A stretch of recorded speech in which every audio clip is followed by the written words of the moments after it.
আসসালামু আলাইকুম দর্শক, স্বাগত জানাচ্ছি আরটিভির সন্ধ্যার সংবাদে। আপনাদের সঙ্গে রয়েছি আমি আফসানা সুরাইয়া এবং আমি সৈয়দা সাদিয়া বেনাজির। জুলাই গণঅভ্যুত্থানে রাজধানীর চাংখারপুলে ৬ জনকে হত্যা মামলায় ডিএমপির সাবেক কমিশনার হাবিবুর রহমান সহ ৩ পুলিশ কর্মকর্তাকে মৃত্যুদণ্ড দিয়েছে আন্তর্জাতিক অপরাধ ট্রাইব্যুনাল ১। এছাড়া অন্য ৫ আসামিকে দেওয়া হয়েছে বিভিন্ন মেয়াদে কারাদণ্ড। তবে গুলিবর্ষণ ও হত্যাকাণ্ডের স্পষ্ট প্রমাণ থাকার পরও কয়েকজনের সাজা কম হয়েছে অভিযোগ করে ক্ষোভ জানিয়েছে শহীদ পরিবারগুলো। জিএম মাহমুদের রিপোর্টে বিস্তারিত। এভাবেই জুলাই আন্দোলনের ৫ আগস্ট রাজধানীর চানখারপুলে নিরস্ত্র ছাত্র জনতার উপর গুলি চালায় আইনশৃঙ্খলা বাহিনী। এতে নিহত হন শিক্ষার্থী শাহরিয়ার খান আনাত সহ ৬ জন। এই ঘটনায় মানবতা বিরোধী অপরাধে মামলা হয় আন্তর্জাতিক অপরাধ ট্রাইব্যুনালে। প্রায় ৬ মাসের বিচার প্রক্রিয়া শেষে রায় ঘোষণা করে ট্রাইব্যুনাল ১। এতে হত্যাকাণ্ডের নির্দেশদাতা হিসেবে ডিএমপির সাবেক কমিশনার হাবিবুর রহমান, যুগ্ম কমিশনার সুদীপ চক্রবর্তী, উপকমিশনার শাহ আলম আক্তারুলকে মৃত্যুদণ্ড এবং সহকারী কমিশনার ইমরুল সহ বাকি ৫ জনকে বিভিন্ন মেয়াদে সাজা দেওয়া হয়। পাশাপাশি মৃত্যুদণ্ডপ্রাপ্তদের সম্পদ বাজেয়াপ্তেরও আদেশ দেওয়া হয়। কেউ চাকরি প্রমোশনের লোভে ঊর্ধ্বতন কর্মকর্তার অন্যায় আদেশ পালন করে যদি কোনো অপরাধ করেন তিনি ছাড় পাবেন না, তাকে অবশ্যই বিচারের মুখোমুখি দাঁড়াতে হবে। আদালতের রায়টা হচ্ছে সেই মেসেজ। রায় নিয়ে ক্ষোভ জানান ট্রাইব্যুনালে উপস্থিত শহীদ পরিবারের সদস্যরা। যারা নাই তাদেরকে মৃত্যুদণ্ড, যারা আছে তাদেরকে ৩ বছরের সাজা। এটা কি কোনো সাজা হলো? আমরা তীব্র নিন্দা জানাই। মনে হয় যেন আমার সন্তান একটি নতুন সূর্য, একটি নতুন বাংলাদেশ আনার পর একটা অপরাধ করে ফেলেছে। কয়েকজনের ক্ষেত্রে সাজা কম হয়েছে বলে মনে করেন চিফ প্রসিকিউটরও। যারা সরাসরি এখানে গুলি বর্ষণ করেছে তাদের অপরাধ প্রমাণিত হওয়ার পরে সাজা অল্প হওয়াটা এটা ন্যায় বিচারের সাথে সঙ্গতিপূর্ণ নয় বলে আমরা মনে করছি। এদিকে অভিযুক্তরা সাজার আওতায় পড়েন না দাবি করে আপিল করার কথা জানান আসামি পক্ষের আইনজীবীরাও। তারা তাদের ঊর্ধ্বতন সুপিরিয়র কর্তৃপক্ষের আদেশ অনুযায়ী ঘটনাস্থলে তারা আইন শৃঙ্খলা রক্ষার জন্য তারা সিআরপিসি বা পেনাল কোড অনুযায়ী দায়িত্ব পালন করেছে। আমরা বিক্ষুব্ধ, আমরা আপিল করব। জুলাই হত্যাযজ্ঞের প্রথম মামলা হিসেবে এটি দায়ের হলেও রায়ের হিসেবে দ্বিতীয়। রায়ে ক্ষোভ জানিয়েছে শহীদ পরিবার। আসামিপক্ষের আইনজীবীরাও বলেছে আপিলের কথা, আর প্রসিকিউশন থেকে জানানো হয়েছে সাজা কিছু ক্ষেত্রে কম হয়েছে। সব মিলিয়ে বলা যায় এই মামলার পরবর্তী গন্তব্য হয়তো সর্বোচ্চ আদালত। আন্তর্জাতিক অপরাধ ট্রাইব্যুনাল থেকে GM Mahmud, RTV, Dhaka. BNP chairman Tarique Rahman বলেছেন, আগামী ১২ ফেব্রুয়ারি শুধু ভোট দিলেই হবে না, কড়ায় গণ্ডায় হিসেব বুঝে নিতে হবে। নোয়াখালীর হাতিয়ায় নির্বাচনী সমাবেশে ভার্চুয়ালি যোগ দিয়ে একথা বলেন তিনি। নির্বাচন বাধাগ্রস্ত করতে একটি গোষ্ঠী ষড়যন্ত্র করছে উল্লেখ করে সবাইকে সতর্ক থাকার আহ্বানও জানান তারেক রহমান। হাতিয়া প্রতিনিধি ইসমাইল হোসেন কিরণের সহায়তায় আরও জানাচ্ছেন শামীম চৌধুরী। হাতিয়ার দ্বীপ সরকারি কলেজ মাঠে অপেক্ষায় এলাকার বিএনপি নেতাকর্মীরা, সঙ্গে অপেক্ষায় দ্বীপের সাধারণ মানুষও। বিএনপি চেয়ারম্যান তারেক রহমানের ভার্চুয়ালি যুক্ত হওয়ার আগেই লোকে লোকারণ্য দ্বীপ সরকারি কলেজ মাঠ। বিকেলে নির্বাচনী সমাবেশে ভার্চুয়ালি যুক্ত হন বিএনপি চেয়ারম্যান। হাত নাড়িয়ে অভিবাদন জানান অপেক্ষায় থাকা উচ্ছ্বাসিত হাতিয়াবাসীদের। পরে বক্তব্যের শুরুতেই হাতিয়ার নির্বাচনী সমাবেশে সশরীরে যোগ না দিতে পারায় আক্ষেপ প্রকাশ করেন তারেক রহমান। আপনাদের এখানে আমি সশরীরে আসতে পারলাম না, আমার আসার অত্যন্ত ইচ্ছা ছিল। বক্তব্যে হাতিয়াবাসীদের কাছে দলের পরিকল্পনা তুলে ধরার পাশাপাশি একটি গোষ্ঠী নির্বাচন বাধাগ্রস্ত করতে ষড়যন্ত্র করছে এমন আভাস দেন তিনি। কিছু কিছু ষড়যন্ত্র করছে যেন নির্বাচন বাধাগ্রস্ত হয়। এই ব্যাপারে আপনাদের সকলকে সচেতন থাকতে হবে। ভোট দিয়ে চলে আসলে চলবে না, ভোট দিয়ে ওখানে থাকতে হবে, যাতে করে আপনার যে ভোটটা আপনি দিলেন এই ভোটের হিসাব কড়ায় গণ্ডায় বুঝে আনতে হবে। জনগণের ভোটে বিএনপি সরকার গঠন করতে পারলে হাতিয়াবাসীর দীর্ঘদিনের সমস্যা সমাধানে উদ্যোগ নেয়ার কথা বলেন তারেক রহমান। আগামী দিনে ইনশাল্লাহ আপনাদের সামনে আসব, যখন এই বেড়িবাঁধের নির্মাণ কাজ শুরু হবে, এই বড় বড় কাজগুলা শুরু হবে, ইনশাল্লাহ সেই সময় আপনাদের কাছে আসব, সেই সময় আপনাদের সাথে দেখা হবে এবং আপনাদের সাথে বসে কথা বলবো। তখন সব ধর্ম বর্ণের মানুষকে একত্রিত হয়ে দেশ গড়ার আহ্বানও জানান বিএনপি চেয়ারম্যান। ইনশাল্লাহ দ্রুতই আপনাদের সাথে দেখা হবে। আল্লাহ হাফেজ। শামীম চৌধুরী, আরটিভি, ঢাকা। এদিকে 22 বছর পর আগামীকাল ময়মনসিংহে যাচ্ছেন বিএনপি চেয়ারম্যান তারেক রহমান। নগরীর সার্কিট হাউস মাঠে নির্বাচনী জনসভায় বক্তব্য রাখবেন তিনি। তার সফর ঘিরে মঞ্চ তৈরির পাশাপাশি জোরদার করা হচ্ছে নিরাপত্তা ব্যবস্থা। জনসভা সফল করতে সার্বিকভাবে কাজ শেষ করার কথা জানান বিএনপি বিভাগীয় নেতারা। সার্কিট হাউস মাঠের এই সমাবেশে 5 লাখ মানুষের সমাগমের আশা করছেন তারা। এতে ময়মনসিংহ, জামালপুর, শেরপুর ও নেত্রকোনার 24টি সংসদীয় আসনের দলীয় প্রার্থীদের পরিচয় করিয়ে দেবেন দলের চেয়ারম্যান।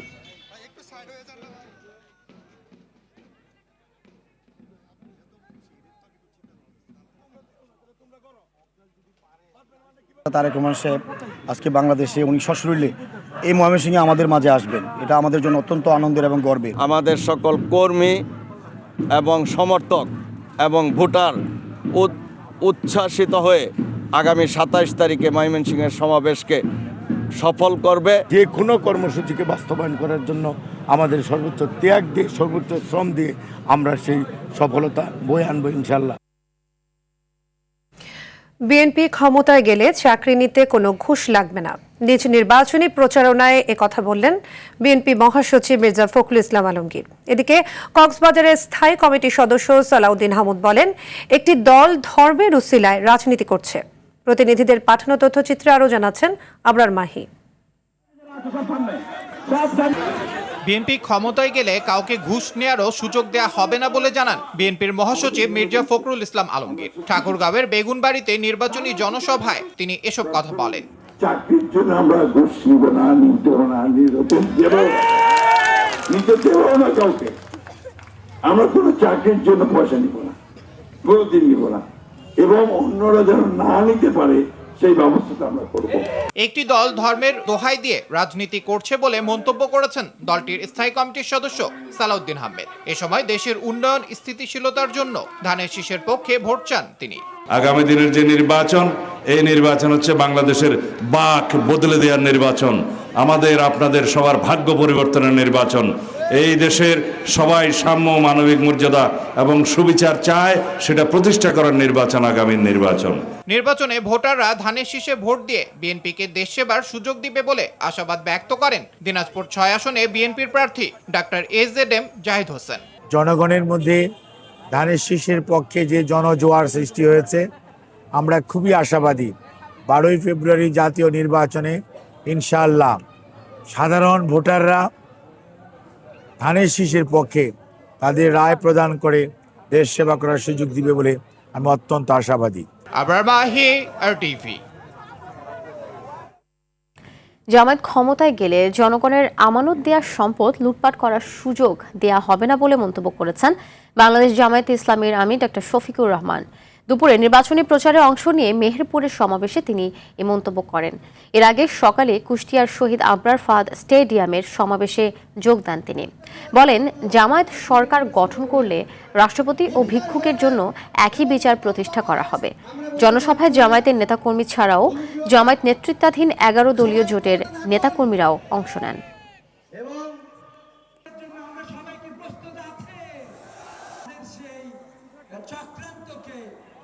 জনগণের উপর পর্যাপ্ত তাদেরকে আমাদের বুকে টেনে নিয়ে অন্য ভালো কাজে লাগিয়ে দেওয়া, এই 3টা কাজ আমরা সফলভাবে যদি আল্লাহ তাআলার সাহায্যে করতে পারি, আমরা বিশ্বাস করি 1 বছরের ভিতরে বাংলাদেশের মানুষ লক্ষণীয় পরিবর্তন দেখবে ইনশাআল্লাহ। নির্বাচনের ফলাফল আগে থেকেই তৈরি করার চেষ্টা করা হচ্ছে বলে অভিযোগ করেছেন এনসিপির মুখপাত্র আসিফ মাহমুদ সজীব ভুঁইয়া। ষড়যন্ত্রের মাধ্যমে ক্ষমতায় আসলে সে ক্ষমতা দীর্ঘমেয়াদী হবে না বলে হুঁশিয়ারি দেন তিনি।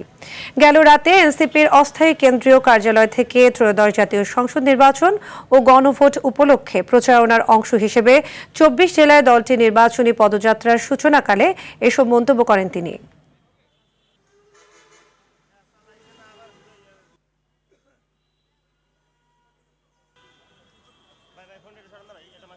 এবারও এক ধরনের নানা সেটআপকে কাজে লাগিয়ে এক ধরনের সেটেলমেন্টের ইলেকশন করা হচ্ছে, এক ধরনের সেটআপের নির্বাচন করা হচ্ছে এবং নির্বাচনের ফলাফলকে আগে থেকেই নির্ধারিত করে দেওয়ার একটা চেষ্টা করা হচ্ছে। তো আমরা এই সকল প্রক্রিয়ার ক্ষেত্রে আমরা স্পষ্টভাবে হুঁশিয়ারি দিতে চাই যে এইভাবে যদি কেউ ক্ষমতায় আসতে চায় এবং ক্ষমতায় আসার ষড়যন্ত্র করে, তাহলে তাদের সেই ক্ষমতা দীর্ঘমেয়াদী হবে না। গণভোটে হ্যাঁ ভোটকে জয়যুক্ত করার জন্য ক্যাম্পেইন করা এবং একই সাথে গণভোটের যেই পক্ষে সচেতনতা তৈরি করা। অংশগ্রহণমূলক, শঙ্কামুক্ত ও সুষ্ঠুভাবে নির্বাচন আয়োজনে সশস্ত্র বাহিনীকে পেশাদারিত্ব ও নিরপেক্ষতা বজায় রাখার নির্দেশনা দিয়েছেন প্রধান উপদেষ্টা অধ্যাপক ডক্টর মোহাম্মদ ইউনূস। সকালে সেনা সদরের হেলমেট মিলনায়তনে সংসদ নির্বাচন ও গণভোট উপলক্ষে সশস্ত্র বাহিনীর ঊর্ধ্বতন কর্মকর্তাদের সঙ্গে মতবিনিময় সভায় এই নির্দেশনা দেন তিনি। পরে এ বিষয়ে ফরেন সার্ভিস একাডেমিতে সংবাদ সম্মেলন করেন প্রধান উপদেষ্টার প্রেস সচিব।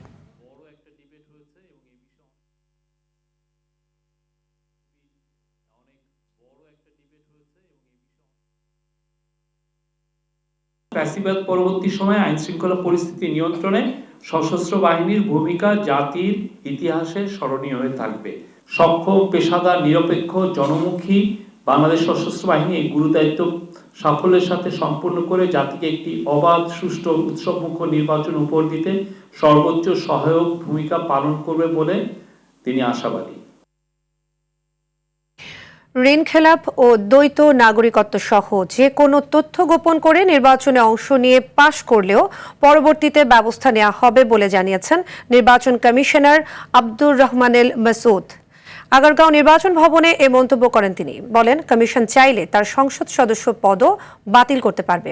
এদিকে দেশের ভেতর সোমবার থেকে পোস্টাল ব্যালট বিতরণ শুরু হয়েছে বলে জানান ইসির সিনিয়র সচিব।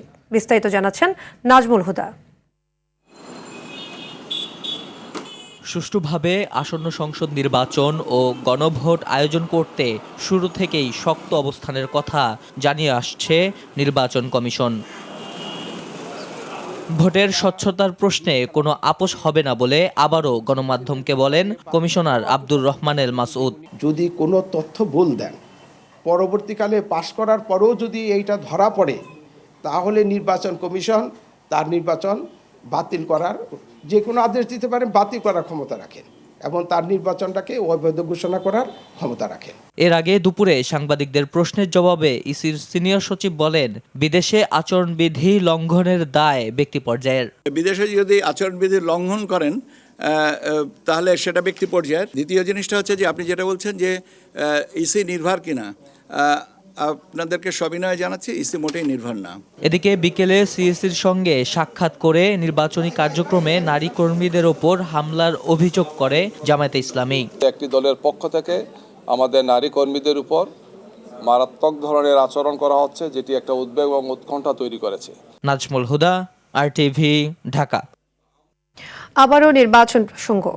একটি নির্দিষ্ট রাজনৈতিক দলের প্রার্থী ও নেতারা ধর্মীয় অনুভূতির অপব্যবহার করে নির্বাচনী প্রচারণা চালাচ্ছেন অভিযোগ বিএনপি চেয়ারম্যানের উপদেষ্টা ডক্টর মাহদি আমিনের। গুলশানে দলের নির্বাচনী কার্যালয়ে সংবাদ সম্মেলনে তিনি বলেন, ধর্মের অপব্যাখ্যা দিয়ে ভোট চাওয়ার অপপ্রয়াস অনাকাঙ্ক্ষিত। ধর্মীয় বিশ্বাস ও আবেগকে ব্যবহার করে দেশের ভোটারদের প্রভাবিত করার চেষ্টা নির্বাচনের স্বচ্ছতা, নিরপেক্ষতা, অবাধ ও সুষ্ঠু পরিবেশকে মারাত্মকভাবে ক্ষুণ্ণ করছে বলেও জানান মাহদি আমিন। ধর্মের অপব্যাখ্যা দিয়ে ভোট চাওয়ার এই অপপ্রয়াস অনাকাঙ্ক্ষিত।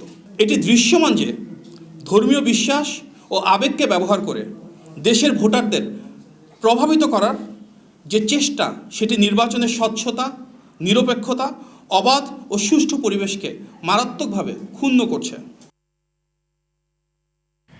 নির্বাচনকে ঘিরে রাজধানীতে জমে উঠেছে প্রচারণা। প্রার্থীরা দিচ্ছেন ভোটারদের নানা প্রতিশ্রুতি। তবে কিছু কিছু জায়গায় প্রার্থীদের পক্ষ থেকে আচরণবিধি লঙ্ঘনের অভিযোগ উঠেছে। বিএনপি প্রার্থীরা বলছেন প্রতিশ্রুতি নয়, মানুষের অধিকার প্রতিষ্ঠায় কাজ করবেন। অন্যদিকে জামায়াত প্রার্থীরা বলছেন ভোট চুরি বা ব্যালট বক্স ছিনতাইয়ের ঘটনা ঘটলে জনগণকে সঙ্গে নিয়ে প্রতিহত করা হবে। আরও জানাচ্ছেন বিপুল দেব রায়। আসন্ন নির্বাচনকে ঘিরে রাজনীতির উত্তাপ ছড়িয়ে পড়েছে পাড়া মহল্লায়। রাজধানীর প্রতিটি পাড়া মহল্লায় সকাল থেকে রাত অবধি প্রচারণা চালিয়ে যাচ্ছে প্রার্থীরা। স্লোগানে মুখরিত হয়ে উঠেছে গোটা এলাকা। রাজধানীর বিভিন্ন আসনে বিএনপি প্রার্থীরা জানান, জনগণের কল্যাণে বিএনপি সবসময় পাশে ছিল, ভবিষ্যতেও থাকবে।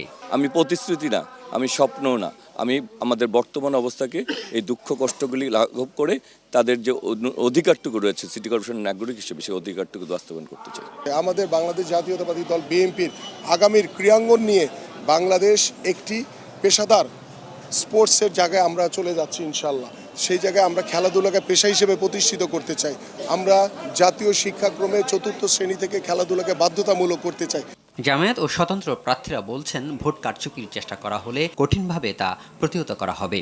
যদি কেউ কেন্দ্র দখলে চিন্তা করে, আমার কাছে কিছু তথ্য আসছে, সেই তথ্য ওনাদেরকে বার্তা হচ্ছে আপনারা যদি এই সকল চিন্তা করেন তাহলে 12 তারিখে ভোট কেন্দ্রে আসবেন না। আপনাদেরকে আমরা মনে করি আগামী 12 তারিখে আমাদের সাধারণ জনগণ আপনাদের লাল কার্ড দেখাবে। এদিকে ঢাকা 18 আসনে এনসিপি ও 11 দলীয় ঐক্যের প্রার্থী আরিফুল ইসলাম আদিবের জনসংযোগে হামলার ঘটনায় 2 জন আহত হওয়ার অভিযোগ করা হয়েছে। গণমাধ্যমে পাঠানো এক বিজ্ঞপ্তিতে এই ঘটনার নিন্দা ও প্রতিবাদ জানিয়েছে এনসিপি। বিপুল দেবরাই, RTV, ঢাকা। এবার অন্যান্য প্রসঙ্গ। চট্টগ্রামের মিরসরাইয়ে 850 একর জমিতে ডিফেন্স ইন্ডাস্ট্রিয়াল জোন স্থাপনের নীতিগত সিদ্ধান্ত নিয়েছে সরকার।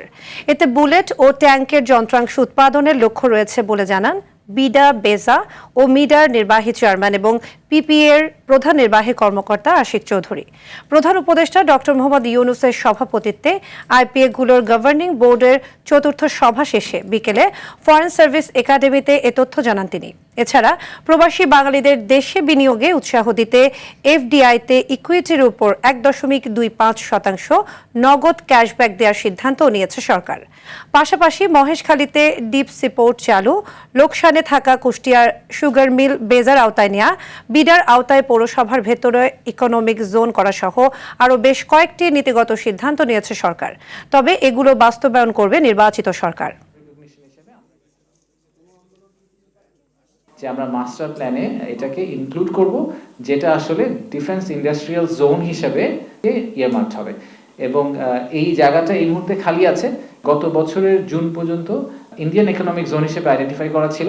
তারপরে অনেকে শুনেছেন যে ওই প্রজেক্টটা ক্যান্সেল হয়ে গেছে, তো ওই জায়গাটা অ্যাভেলেবল ছিল। আমরা ওই জায়গাটাকে এখন রিপারপাস করে ডিফেন্স ইন্ডাস্ট্রিয়াল পার্ক হিসেবে ইয়ারমার্ক করছি। তো এই পুরো জিনিসটাকে এক্সিকিউট করার জন্য আসলে একটা ফুল ওনারশিপ এবং ফুল ফোর্স দরকার। সেটা আগামী সরকার আমার মনে হয় করবেন। কৃষিখাতে প্লাস্টিক ব্যবহারের গুরুত্ব ও সম্ভাবনা তুলে ধরে আগামী 18তম Bangladesh international plastic packaging and printing industrial fair 2026 আয়োজনের ঘোষণা দেওয়া হয়েছে। দুপুরে রাজধানীর পুরানা পল্টনে বিপিজিএমইএ কার্যালয়ে আয়োজিত এক সংবাদ সম্মেলনে এ তথ্য জানানো হয়। 28 জানুয়ারি থেকে 31 জানুয়ারি পর্যন্ত রাজধানীর ইন্টারন্যাশনাল কনভেনশন সিটি বসুন্ধরায় 4 দিনব্যাপী এই মেলা অনুষ্ঠিত হবে। আয়োজকরা জানান, মেলায় কৃষিতে আধুনিক প্লাস্টিক প্রযুক্তি, প্যাকেজিং, রিসাইক্লিং, শিল্পযন্ত্র, কাঁচামাল ও উদ্ভাবনী পণ্যের প্রদর্শনী থাকবে।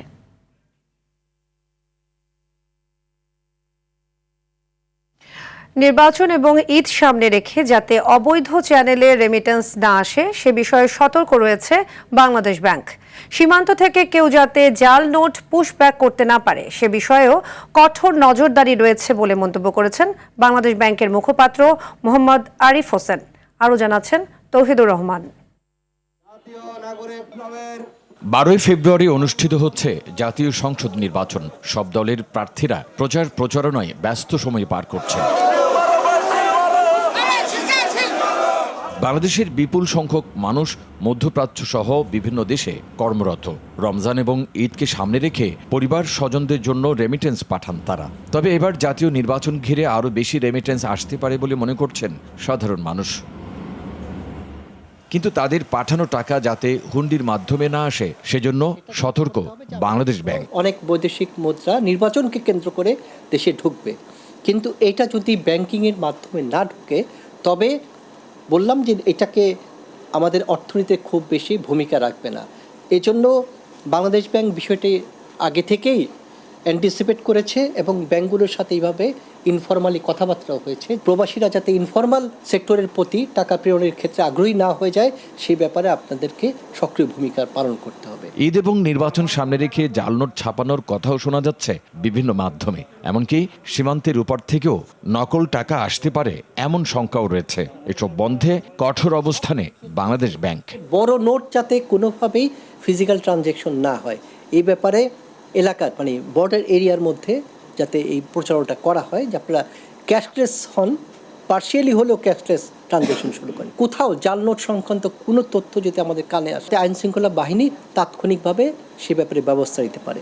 নকল টাকা রোধে সীমান্ত এলাকায় ক্যাশ টাকার লেনদেন সীমিত রাখার কথাও জানান বাংলাদেশ ব্যাংকের মুখপাত্র।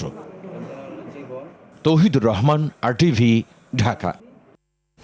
বর্ণিল আয়োজনে অনুষ্ঠিত হলো লালমাটিয়ার এভারেজ ইন্টারন্যাশনাল স্কুলের বার্ষিক ক্রীড়া প্রতিযোগিতা। রাজধানীর মোহাম্মদপুরের সরকারি শারীরিক শিক্ষা কলেজ মাঠে দিনব্যাপী এই প্রতিযোগিতা অনুষ্ঠিত হয়। এতে 242টি খেলায় অংশ নেয় প্রায় 2300 শিক্ষার্থী। খেলা শেষে বিজয়ীদের হাতে পুরস্কার তুলে দেন অতিথিরা।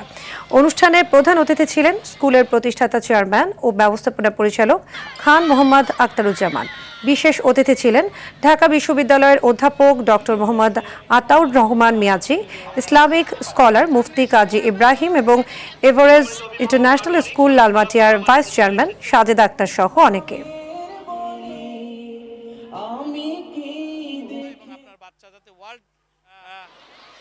এ পর্যায়ে শুরুতেই জানাবো ন্যাশনাল লাইফ ইন্স্যুরেন্স আন্তর্জাতিক সংবাদ।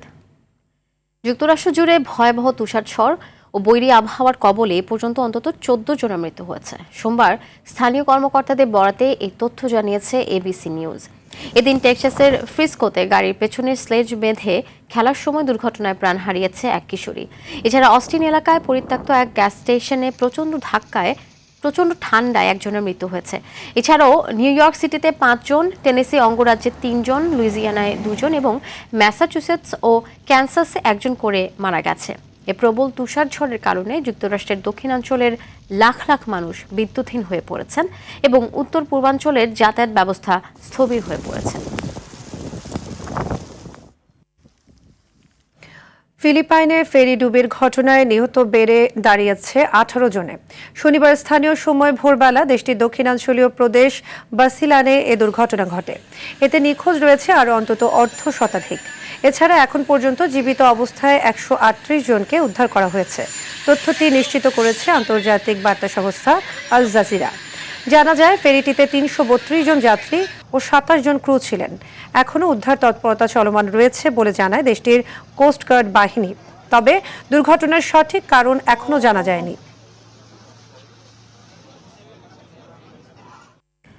গাজা ও মিশরের মধ্যকার রাফা ক্রসিং সীমিত আকারে খুলে দেওয়ার অনুমতি দিতে রাজি হয়েছে ইসরায়েল।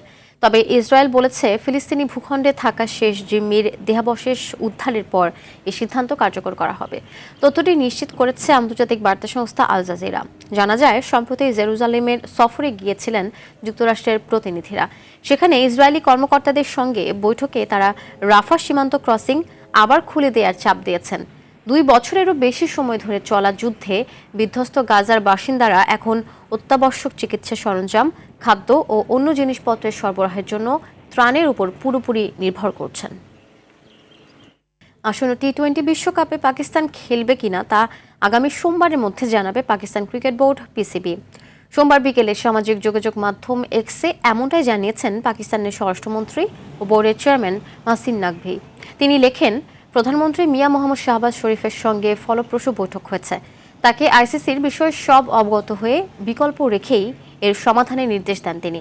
এর আগে বাংলাদেশের টি-20 বিশ্বকাপ বয়কটের পর বিশ্ব ক্রিকেটে শুরু হয় তোলপাড়। এরপর পাকিস্তান বিশ্বকাপের জন্য দল ঘোষণা করলেও টুর্নামেন্ট বয়কটের ইঙ্গিতও দিয়ে রেখেছিলেন পিসিবি চেয়ারম্যান। তবে বিশ্বকাপে পাকিস্তানের অংশগ্রহণের সিদ্ধান্তটা দেশটির প্রধানমন্ত্রী শেহবাজ শরীফের হাতে ছেড়ে দেন তিনি।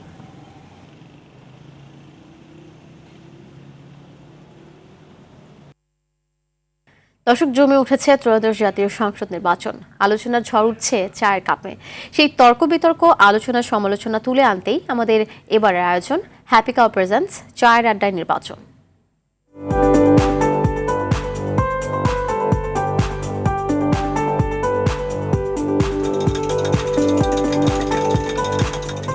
দর্শক, হ্যাপি কাপ চায়ের আড্ডায় নির্বাচনে আমি আছি তন্ময় আহমেদ নয়ন আপনাদের সাথে।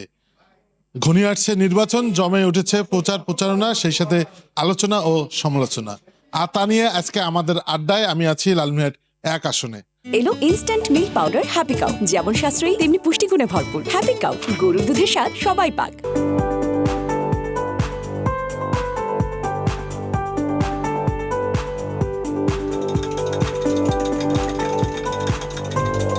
একজন ব্যক্তিকে যদি এই মুহূর্তে বলি যে ভাই আমার সার বীজের সমস্যা, সারের বস্তা গভর্নমেন্টের একটা দিছে, আবার সেখানে যে দেখি সার নেই, আবার 500 টাকা বেশি দিলে সেখানে সার পাওয়া যাচ্ছে।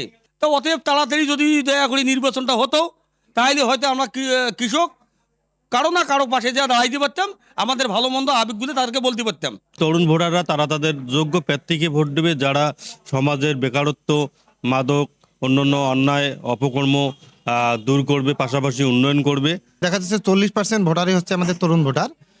আমরা এই নির্বাচনে তরুণ ভোটারদেরকে সুইং ভোটার বলতে পারি।